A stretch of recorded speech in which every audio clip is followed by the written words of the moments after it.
This example and then we will try to solve it. The motor shown in the photo is used to turn a wheel and attach blower contained within the housing. The detail of the design are shown in the figure. If the pulley A connected to the motor begins to rotate from rest with a constant angular acceleration of 2 radians per second square. So this pulley A is going to rotate, is going to start from rotating from rest. और ये constant angular acceleration के साथ जो है वो rotate कर रही है, which is 2 radians per second square. You need to determine the magnitudes of velocity and acceleration of any point P located on this wheel B once this pulley A has turned to complete revolution. So आपके पास पुली A और पुली B एक रोप या belt के साथ connect हुई हुई है. पुली A rest से स्टार्ट करती है और कांस्टेंट एंगुलर एक्सेलरेशन से जो है वो रोटेट करती है. आपने डिटरमिन करना है कि once this pulley A has taken 2 complete revolutions, what is going to be the linear velocity and acceleration of any point P located on this wheel B. Assume the transmission belt does not slip on the pulley and the wheel. Okay, so you have two rigid bodies, wheel A or pulley A and pulley B, which are being connected through a rope or a belt as shown to you in the figure. So let us draw this figure, or let us refresh this figure again. मैं आपसे कहता हूं कि ये आपके पास, I hope कि blank slide ये visible है हर एक को. Yes sir. तो आपके पास एक पुली है जिसको मैं से पुली ए का नाम दे रहा हूं, और आपके पास एक सेकंड पुली है which is say this pulley B, and both of them are being connected with the help of a rope which is connecting pulley A and pulley B as shown to you in the figure. Okay, now can you realize के कौन सी चीजें इस यानी कौन कौन सी quantities इन police के लिए same होगी. मसलन अगर मैं ओमेगा की बात करूं तो क्या एंगुलर वेलोसिटी दोनों पुलिस की सेम होगी? यस सर, सेम होगी. जो एंगुलर क्वांटिटीज है वो सेम होगी. Are you sure? Sir angular नहीं सेम होंगी क्योंकि सर्कमफ्रेंस का डिफरेंस है. तो एक का एक सर्कल रेडियस के बराबर. तो क्या फिर सेम होना चाहिए? सर ओमेगा सेम होगा. No, omega is not initial velocity. Okay, so आपने कहा ये कि अगर मैं इस रोप को कंसीडर करूं और सपोज मैं इसके इस पॉइंट को कंसीडर करता हूं और मैं कहता हूं कि ये पॉइंट इतनी लीनियर वेलोसिटी से मूव कर रहा है, ये वाला पॉइंट जो है वो इतनी, यानी ये v1 से मूव कर रहा है, ये v2 से मूव कर रहा है. So if v1 is less than, और जी आवाज आ रही है सारों को? जी सर अब आ रही है. एक्चुअली वो बीच में लाइट गई थी जिसकी वजह से कॉलेज में ये इशू आया. एनीवे, हम कर रहे थे कि हमारे पास दो पुलिस हैं which are these two pulleys A and pulley B, and these pulleys are being connected with the help of a rope और अ बेल्ट. अगर मैं कहता हूं कि आपके पास इस पुली का ये वाला पॉइंट है, ये लीनियर वेलोसिटी v1 से मूव कर रहा है, ये वाला पॉइंट लीनियर वेलोसिटी v2 से मूव कर रहा है, and if in case v1 is not equal to v2 तो फिर क्या होगा? कोई आइडिया है? सर अगर v1 और v2 इक्वल नहीं है तो इसका मतलब है रोप स्ट्रेच हो रही होगी. या रोप स्ट्रेच हो रही होगी या उसमें स्लैग आ रहा होगा. Yes sir. सो चूंकि ना रोप स्ट्रेच हो रही है ना इसमें स्लैग आ रहा है, इट मींस कि आपके पास v1 जो है it should be equal to v2, यानी लीनियर वेलोसिटी किसी भी पॉइंट के रोप की वो सेम होगी. अगर लीनियर वेलोसिटी सेम होगी तो लीनियर वेलोसिटी भी हमने पिछली स्लाइड पे जो देखा था, लीनियर वेलोसिटी का क्या मैग्नीट्यूड होता है?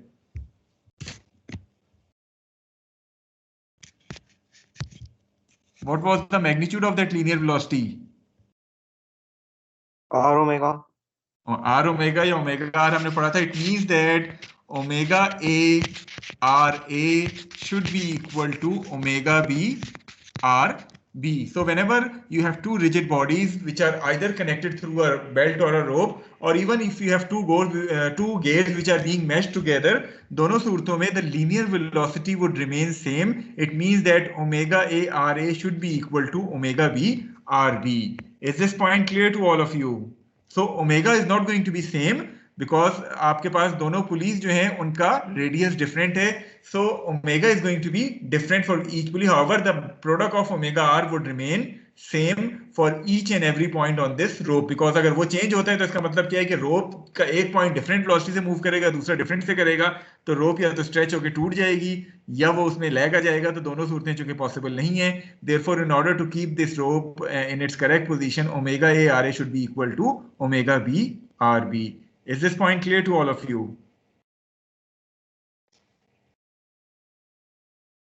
Yes, sir.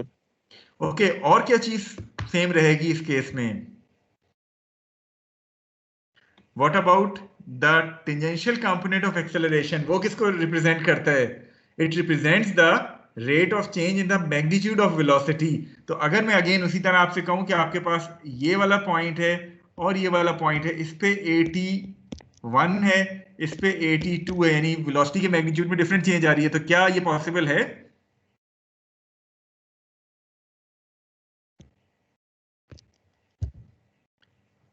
टेंजेंशियल एक्सेलरेशन भी सेम ही होगी. वेलोसिटी सेम है तो एक्सेलरेशन भी सेम होगा. So tangential component of acceleration would also be same at each and every point. In other words, the tangential component's magnitude is basically alpha r. So alpha a r a should be equal to alpha b r b. So whenever you have two rigid bodies which are being connected either through rope, belt, or two gates which are meshed together, in that case, the tangential component of acceleration would remain same for each and every point. So alpha a r a should be equal to alpha b r b. So alpha should not be equal, rather the product of alpha r should be equal for each and every point. Clear है ये चीज?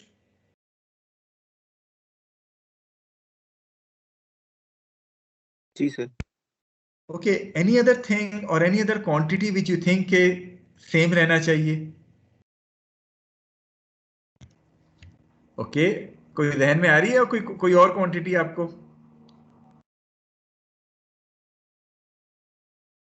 चले मैं hint देता हूं. What about this linear displacement S1 and S2? Are they going to be same? Yes, sir. Yes, sir. So if that linear displacement is same, S किसके बराबर होता है? S equal to R theta. In other words, RA theta A should be equal to RB theta B. So these are the three quantities which are going to remain same for each and every point on this row. So you can modify it as per your problem. A, B, जो भी दो gears हैं, दो bodies हैं, दो pulleys हैं, उनके लिए आप लिख सकते हैं. So these are the three quantities which should remain same. Omega A RA should be equal to omega B RB. Alpha A RA should be equal to alpha B RB, and theta A RA should be equal to theta B RB. Okay, based upon this understanding, let us now come to our example 16-2, in which you have two pulleys A and B which are connected together through a rope or a belt. Pulley A starts its motion from rest and then start rotating with a constant angular acceleration of 2 radians per second square. You are being asked to determine that once this pulley A has completed 2 revolutions, then what should be the linear velocity and acceleration of any point P located on wheel B. किस तरह solve करेंगे? थोड़ा सा सोच लें और उसके बाद कोई एक स्टूडेंट वॉलंटियरली कंट्रीब्यूट करना चाहे, जवाब देना चाहे तो वो दे सकता है. जी, एनी आइडिया कि हमें किस तरह इसको सॉल्व करना चाहिए?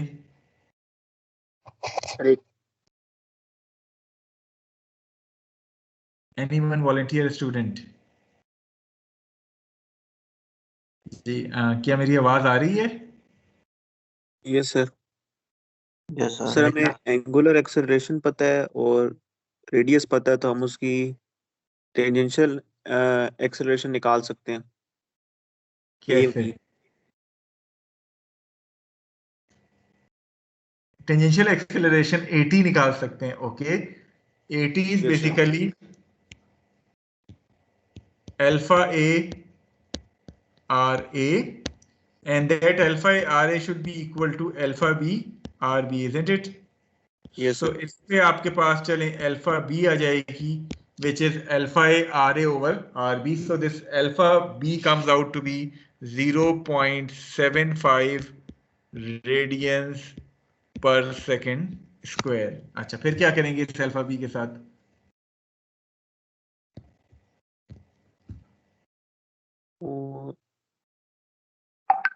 सर एक मिनट, इस 2 रेवोल्यूशंस को कहाँ अपने 2 रेवोल्यूशन से हमारे पास 2 यानी कि सर्कमफ्रेंस ट्रेवल हुए में हमारे पास s की वैल्यू है, हमारे पास a की वैल्यू भी है, उससे हम फिर 2as is equal to vf square minus vi square वाले फॉर्मूले से vf निकाल लेंगे, यानी कि जो टेंजेंशियल वेलोसिटी आ रही होगी। चलें, सबसे पहले तो मैंने इस रेवोल्यूशंस को कन्वर्ट कर दिया रेडियंस में, क्योंकि हर चीज चूंकि रेडियंस में आ रही है तो इसको भी हम रेडियंस में कन्वर्ट कर देते हैं। इट मींस के ये थीटा ए जो है वो 2 रेवोल्यूशंस या 12.57 रेडियंस के बराबर है। अब बताएं कि हम वी पी या ए पी कैसे फाइंड करेंगे। अगर आपको याद हो, अगर हम वीपी का फॉर्मूला देखें, that is the velocity of point P, ये किसके बराबर होगा? It should be equal to omega b R B, isn't it? Sir tangential velocity निकालनी है हमने। जी, हमने सर टेंजेंशियल वेलोसिटी वेलोसिटी निकालनी है अगर तो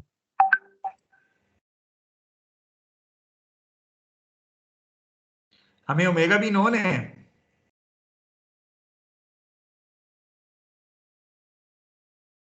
सर ओमेगा भी यस सर नोन है, कैलकुलेट कर सकते हैं। कैसे? ओमेगा ए पता है ओमेगा ए कैसे पता है? यही तो मैं जी, पूछ ओमेगा रहा ए हूँ। पता। सर क्या 2 मैं पाई ओमेगा ए आर जो है फाइंड कर सकता सर्कमफ्रेंस हूँ? है ए वाले का।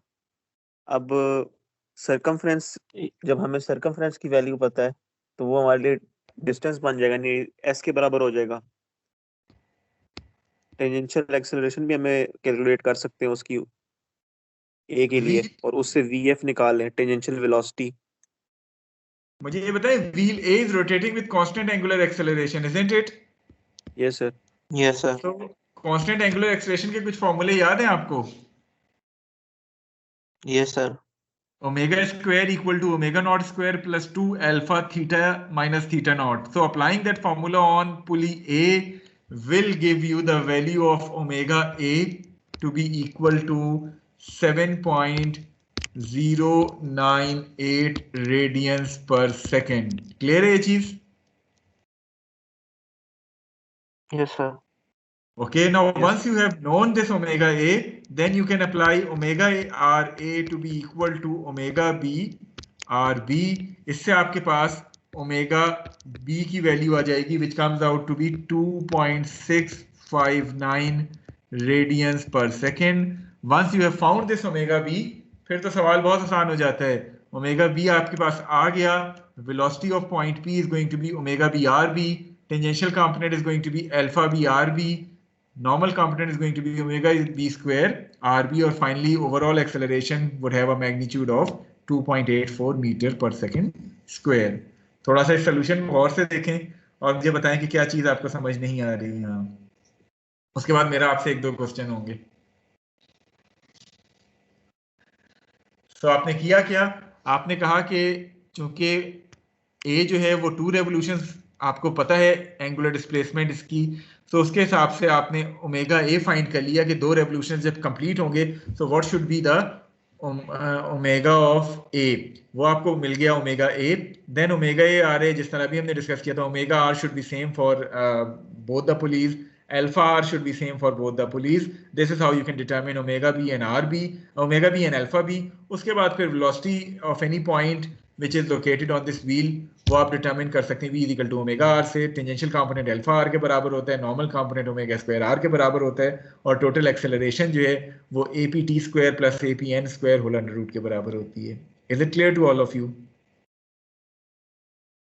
सर ये लीनियर वेलोसिटी जो सेम होती है, जरा दोबारा समझा देंगे?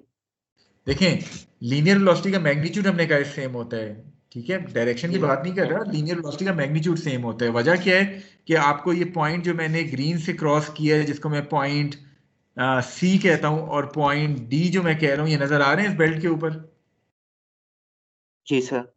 अच्छा, मैं कहता हूं कि वी सी की कोई मैग्नीट्यूड होगा, इसी तरह वी डी का कोई मैग्नीट्यूड होगा, ठीक है, लीनियर वेलोसिटीज का। अगर ये मैग्नीट्यूड्स डिफरेंट हैं तो क्या होगा कि ये रोप जो है वो स्ट्रेच हो रही होगी, यानी if VD is greater than VC then the rope would be stretching, isn't it? Yes sir, relative velocity एक दूसरे के हो गई। ठीक है, इसी तरह अगर VC is greater than VD तो फिर रोप में जो है वो स्लैग आ रहा होगा, ढीली हो रही होगी रोप। Yes sir.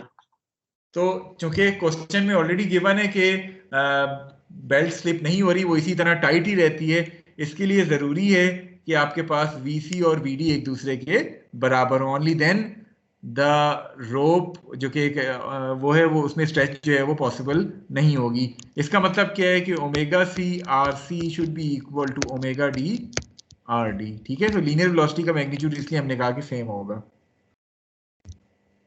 सही sir, thank you so much. अच्छा चलें, ये इस क्वेश्चन में और कोई क्यूरी है किसी की? Is there any other query relevant to this solution? उसके बाद मेरा आपसे सवाल है कि is there some other way of solving this problem? And if it is, what is that way?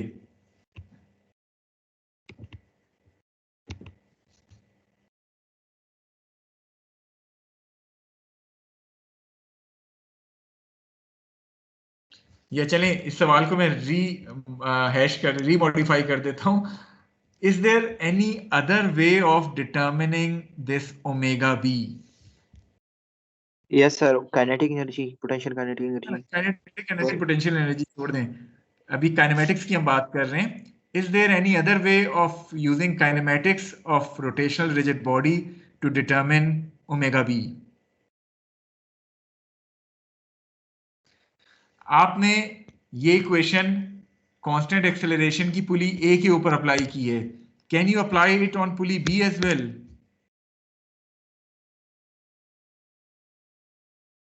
In order to directly determine omega b? Yes sir. अगर b पे apply करेंगे it would become omega b square equal to omega naught b square plus 2 alpha b theta b minus theta naught b, ऐसे ही है? Yes sir. Okay, so since pulley A is starting from rest, so pulley B would also be starting from rest. Omega naught B 0 हो गया आपके पास।